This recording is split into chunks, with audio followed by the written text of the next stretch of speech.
Assalamualaikum warahmatullahi wabarakatuh.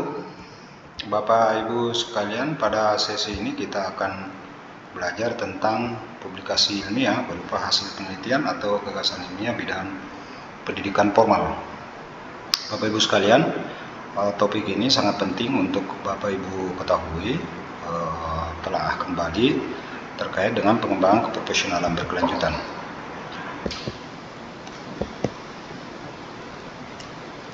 Ada pertanyaan mendasar yang perlu Bapak Ibu jawab tentang apakah Bapak Ibu memiliki pengalaman dalam mempublikasikan hasil karya ilmiah apapun bentuknya.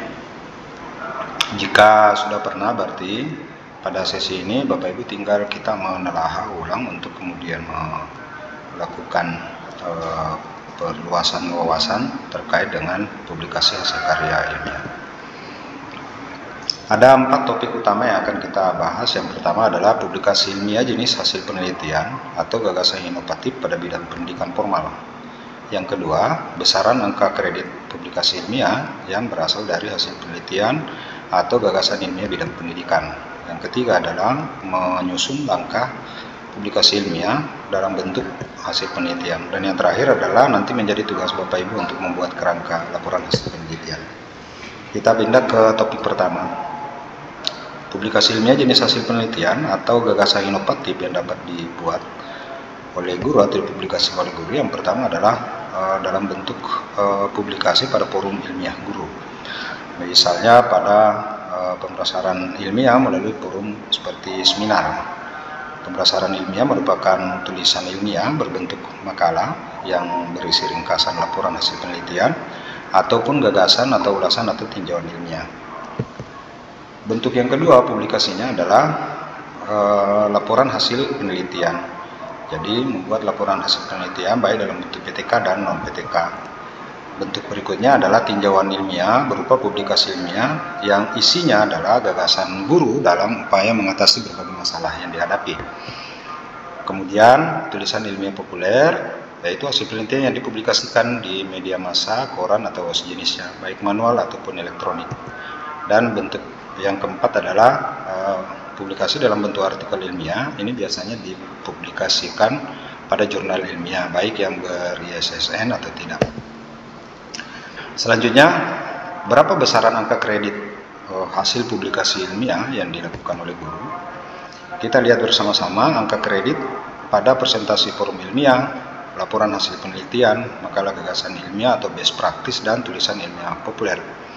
Nah, untuk presentasi pada forum ilmiah, makalah yang disajikan harus merupakan tulisan ilmiah yang berisi lingkaran asal laporan hasil penelitian.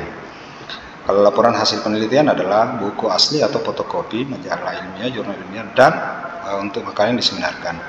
Kemudian untuk makalah gagasan ilmiah adalah makalah asli atau fotokopi yang dilengkapi dengan surat pernyataan tentang keaslian dari kepala sekolah atau diarsipkan di perpustakaan. Dan yang terakhir adalah tulisan ilmiah populer berupa guntingan clipping tulisan yang sudah diterbitkan atau dipublish di media sosial baik online maupun offline. Berapa angka kredit masing-masing? Untuk presentasi pada forum ilmiah itu menjadi pemrosesan di lokakarya ilmiah 0,2 dan diskusi ilmiah 0,2. Untuk laporan hasil penelitian, angka kreditnya adalah dalam bentuk buku ber-ISBN 4, hasil penelitian diterbitkan di jurnal terakreditasi 3, dalam majalah ilmiah tingkat provinsi 2 untuk tingkat kabupaten kota 1, dan hasil penelitian yang diterbitkan dalam bentuk makalah yang diseminarkan dan disimpan pada perpustakaan nilainya 4, angka kreditnya 4. Baik, selanjutnya makalah gagasan ilmiah atau best practice. Nah, ini memiliki angka kredit 2, yaitu karya tulis yang berisi gagasan penulis dalam mengatasi berbagai masalah pendidikan pada satuan pendidikan yang dimana mereka bertugas. Angka kreditnya adalah 2. Selanjutnya yang terakhir adalah tulisan ilmiah populer. Angka kredit 2 jika dipublikasikan di media massa tingkat nasional. Dan untuk tingkat lokal itu 1,5. Baik Bapak Ibu, kita ke topik ketiga. Bagaimana langkah menyusun sebuah publikasi ilmiah? Secara umum, dalam penulisan publikasi ilmiah, yang pertama adalah tentu kita harus menentukan masalah dulu. Jadi masalah ini nanti yang dirumuskan menjadi pertanyaan penelitian dan rumusan tujuan penelitian. Setelah itu kita merumuskan introduction yang terdiri dari state of the art, urgensi, dasen dan dasolen, dan pengembangan penelitian sejenis. Setelah itu kita rekonstruksi teori atau melakukan telaah literatur. Kemudian menentukan jenis penelitian yang kita gunakan, yaitu diakumulasi atau dideskripsikan pada metode penelitian.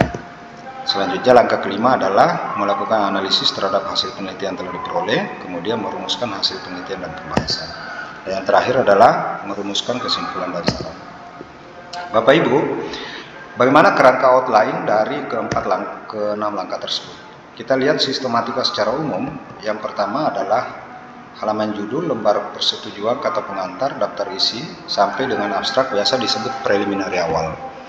Untuk isi terdiri dari pendahuluan, tinjauan pustaka, metode penelitian, hasil, diskusi, analisis hasil kajian, serta kesimpulan dan saran. Ini sudah didistribusikan dalam bentuk bab.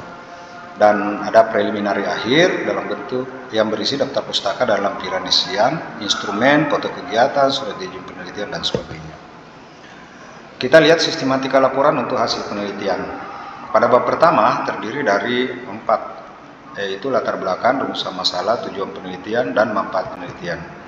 Di bab 2, tinjauan pustaka, ini mendeskripsikan tentang teori yang kita gunakan. Jadi misalnya variabelnya ada 2, maka harus menjelaskan teori dari kedua variabel tersebut. Kemudian yang paling penting adalah membuat rumusan hubungan antara kedua variabel tersebut.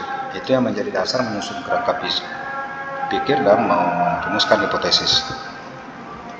Pada bab ketiga berisi tentang paling tidak jenis dan lokasi penelitian, populasi dan sampel. Ini nanti disesuaikan dengan jenis penelitian yang kita pilih. Kalau misalnya kuantitatif menggunakan istilah populasi sampel, kalau kualitatif menggunakan istilah subjek atau objek penelitian termasuk PTK.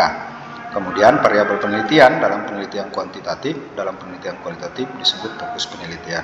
Nanti akan ada teknik pengumpulan data dan teknik analisis data serta pengabsahan data. Kemudian untuk bab 4 hasil dan pembahasan berisi deskripsi hasil penelitian kita dan pembahasan hasil penelitian. Yang kelima adalah kesimpulan dan saran. Nah, bagaimana sistematika untuk jurnal? Ini biasanya diawali dengan judul, nama penulis, alamat email, dan kontak nomor telepon. Nah, di bagian pendahuluan berisi latar belakang, urgensi, state of the art, pernyataan masalah, dan masalah penelitian.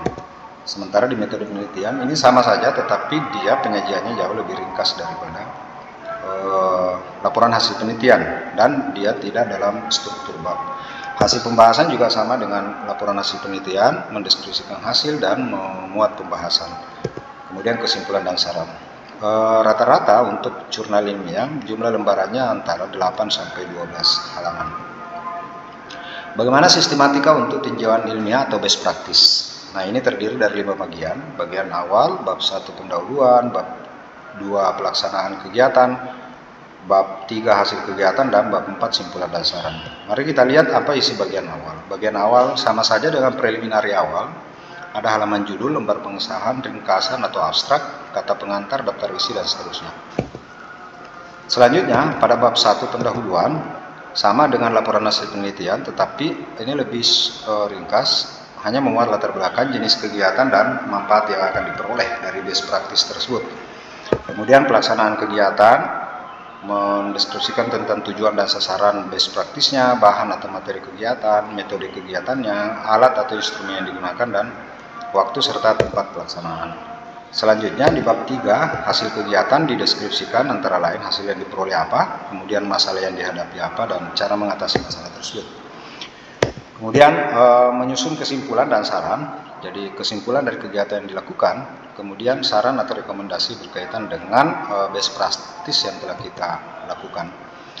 Saya kira demikian Bapak Ibu materi kita terkait dengan publikasi ilmiah dalam bentuk hasil penelitian. Jadi hasil penelitian tersebut dapat dipublikasikan dalam beragam bentuk, baik dalam bentuk laporan penelitian, laporan PTK atau non PTK, kemudian bisa dalam bentuk jurnal, bisa dalam bentuk pemerasaran pada forum-forum ilmiah. Sebagai tugas akhir, Bapak Ibu dipersilakan untuk membuat pokok-pokok laporan hasil penelitian. untuk kemudian ditindaklanjuti setelah kegiatan diklat ini berlangsung. Terima kasih. Assalamualaikum warahmatullahi wabarakatuh. Jika ada pertanyaan Bapak Ibu, silakan ajukan pertanyaannya melalui kolom komentar di bagian bawah berikut ini. Terima kasih. Tetap semangat. Assalamualaikum warahmatullahi wabarakatuh.